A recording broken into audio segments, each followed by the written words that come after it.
Assalamualaikum warahmatullahi wabarakatuh. Mari kita mulai kuliah demografi pada hari ini dengan membaca basmalah. Semoga apa yang kita pelajari hari ini bermanfaat dan barokah bagi kita semua. Oke, kita akan melanjutkan materi di pertemuan minggu ini mengenai penggunaan statistik dalam demografi. Sebelumnya kita sudah mempelajari mengenai penerapan statistik deskriptif pada demografi, dan sekarang kita coba sedikit menjelaskan mengenai statistik inferensial di dalam demografi. Ini mengulangi lagi, statistik adalah ilmu untuk mengumpulkan, mengolah, meringkas, dan menyajikan dan menginterpretasi data untuk dasar pengambilan keputusan. Nah, untuk statistik ini sendiri yang digunakan dalam demografi, terutama dalam menyajikan data, mengolah dan meringkas atau menyajikan data, itu utamanya di dalam statistik deskriptif.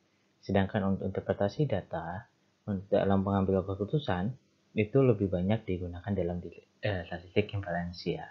Walaupun sebenarnya di dalam statistik deskriptif juga menggunakan keduanya. Oke, mari kita coba lihat seperti apa statistik inferensial. Apa isi statistik inferensial dan demografi itu seperti apa? Kita akan lihat.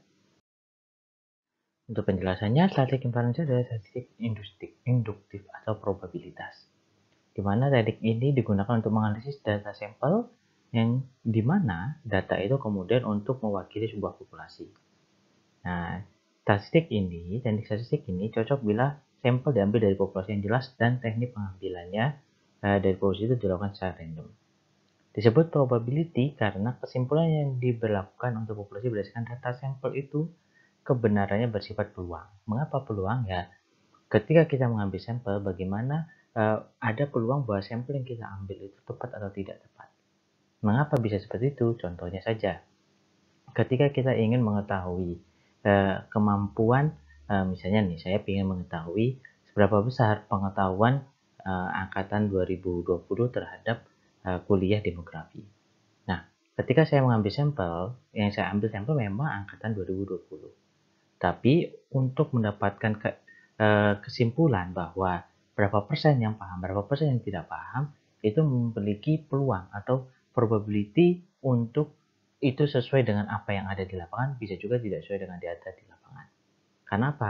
Karena kita mengambil sampel. Bisa jadi sampel yang saya ambil memang orang-orang yang sudah dulunya ketika sekolah itu mengambil ilmu misalnya di IPS.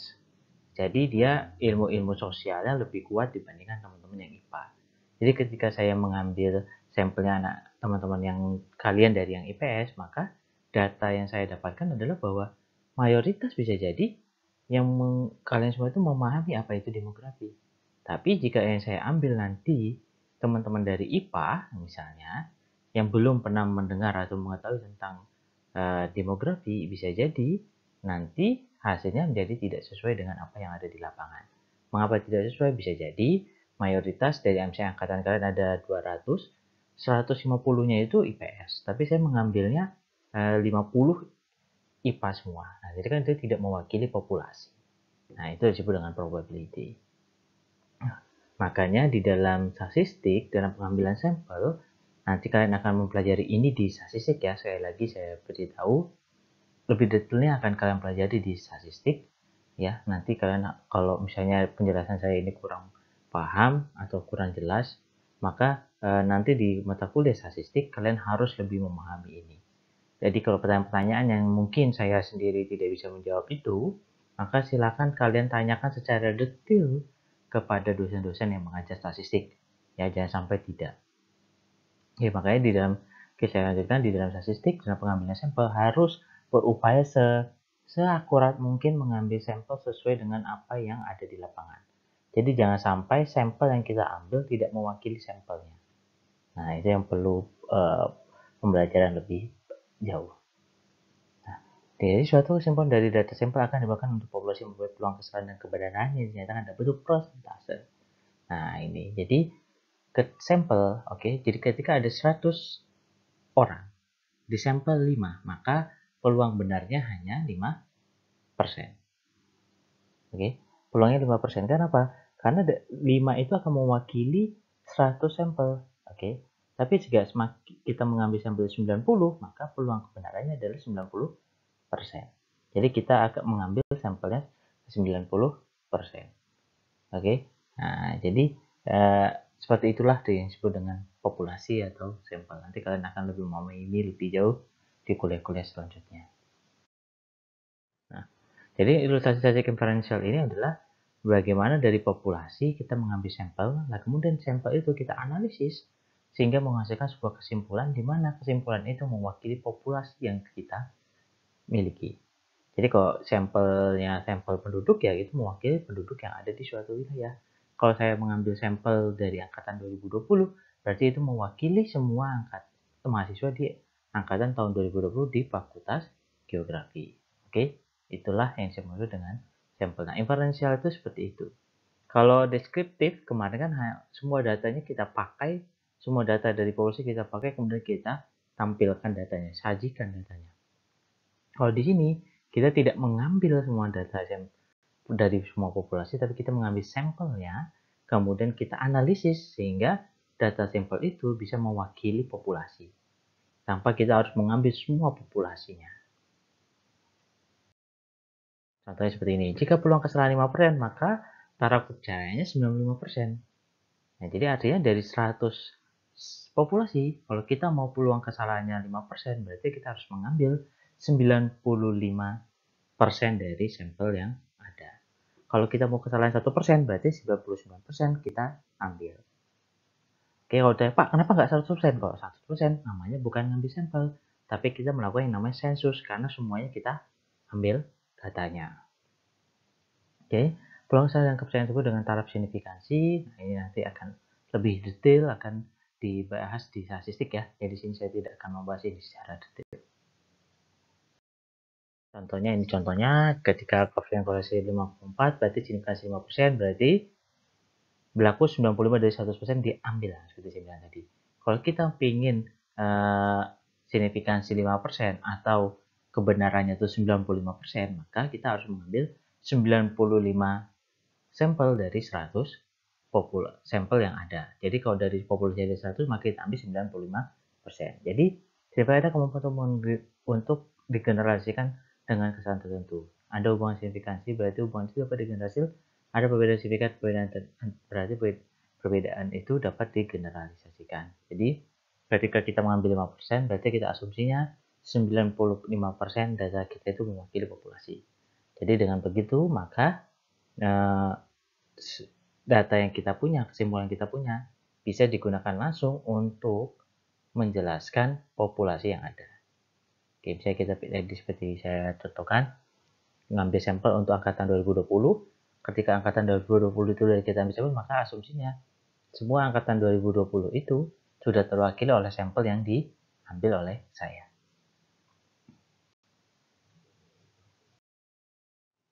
Nah, contoh lainnya untuk penerapannya adalah proyeksi penduduk. Nah, nih, proyeksi penduduk adalah perhitungan kalkulasi ilmiah yang didasarkan asumsi dari komponen laju pertumbuhan penduduk, fertilitas, mortalitas, dan migrasi untuk menentukan jumlah dan struktur penduduk di masa akan datang. Jadi dalam menentukan proyeksi penduduk di masa depan, misalnya di tahun 2020, di tahun 2050, 2050 ya, 2020 kan sudah lewat, jadi 2050 atau 2080, maka kita menggunakan 3 komponen, varietas, mortalitas, dan migrasi yang terjadi di saat ini. Dan kita memperkirakan di masa depan itu akan seperti apa. Dengan syarat minimum, di mana syarat proyek penduduk menjadi syarat minimum dalam proses perencanaan pembangunan, pangan, papan, sandang, dan seterusnya. Karena kita memperkirakan, 50 tahun ke depan penduduk di Indonesia menjadi berapa, 100 tahun ke depan menjadi berapa. Sehingga kita akan butuh berapa banyak sekolah, berapa banyak rumah sakit, berapa banyak pasar, berapa banyak jumlah stasiun yang kita butuhkan atau jumlah kereta yang kita butuhkan, dan seterusnya. Nah, contohnya gimana? Nah, ini contohnya perhitungan matematis ya. Di sini saya contohkan ada rumus geometri dan rumus eksponensial. Nanti silahkan file PDF-nya di download, dibaca untuk melihat ini di mana. Kita dalam dua ini kita merumuskan bagaimana kita menentukan suatu penduduk berdasarkan jumlah penduduk tahun dasar dan jumlah penduduk tahun akhir yang kita akan proyeksikan. Nah, oke, ada yang mempertimbangkan umur, pola fertilitas, mortalitas, dan bahkan migrasi. Jadi bisa dihitung secara manual, ya kita manual bertahap 1 tahun, tahun depan berapa, tahun depannya berapa, dan seterusnya. Kita melakukan software, ada Spektrum, modul Dempros, Morpak, Vipsin, dan lain-lain. Contohnya misalnya ini. Jumlah penduduk Indonesia tahun 90 ada 127,5 juta. Sensus penduduk tahun 2000 179 juta. Pertanyaannya, di tahun 2015 itu berapa? Jika pertumbuhan penduduknya tahun 2000 hingga 2015 sama dengan pertumbuhan penduduk tahun 90 hingga tahun 2000. Nah, maka seperti apa? Nah, contohnya seperti ini. Tidak ada rumus geometri atau rumus eksponensial. Nah, ini rumus geometri di mana kita itu dalam penggunaan rumus ini kita mencari prediksi berapa laju pertumbuhan penduduk. Laju pertumbuhan penduduk artinya apa? Jadi berapa jumlah penduduk yang akan bertambah. Oke, yang akan bertambah di suatu wilayah pada tahun tertentu. Itulah laju pertumbuhan penduduk.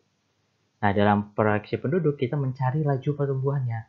Bisa menggunakan rumus geometri, ini perhitungannya, maka kemudian kita dapatkan R-nya atau laju pertumbuhan penduduknya adalah 1,97%. Yang artinya apa? Artinya dalam 1 tahun akan muncul 1,97%.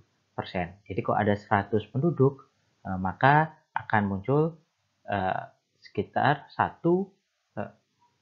penduduk atau 2 penduduk setiap tahunnya. Oke, karena 1,97%. Ya, dari 100. Nah, jadi 0,019 dari 100 penduduk, berarti sekitar bisa 1 bisa 2 penduduk yang muncul dalam 1 tahun. Nah, kalau dimasukkan dalam rumus Indonesia tadi, maka didapatkan 240.304.938 jiwa penduduk yang ada di tahun 2015. Prediksinya. Kemudian kalau eksponensial seperti ini rumusnya, sama-sama mencari R-nya. Nanti laju pertumbuhannya berapa. Nah, hasilnya tidak jauh berbeda dari hasil eksponensial ataupun yang satunya. Ya, silakan kalian menggunakan yang mana. Monggo nanti bisa di-download, bisa dikerjakan, dicoba, atau mencari contoh-contoh lain untuk proyeksi penduduk yang lain ya. Di sini saya tidak mengajarkan step by step tapi saya ingin menunjukkan bahwa salah satu cara penggunaannya adalah dengan menggunakan untuk laju pertumbuhan penduduk untuk mendapatkan data proyeksi penduduk di satu wilayah. Itu yang bisa saya sampaikan. Kalau ada pertanyaan, monggo silakan ditanyakan. Bisa digunakan via WA, via psikologi ya, ada tempatnya, silakan tanyakan di sana, atau bisa via email. Itu saja yang bisa saya sampaikan. Kalau lebihnya saya mohon maaf. Terima kasih atas perhatiannya. Wassalamualaikum warahmatullahi wabarakatuh.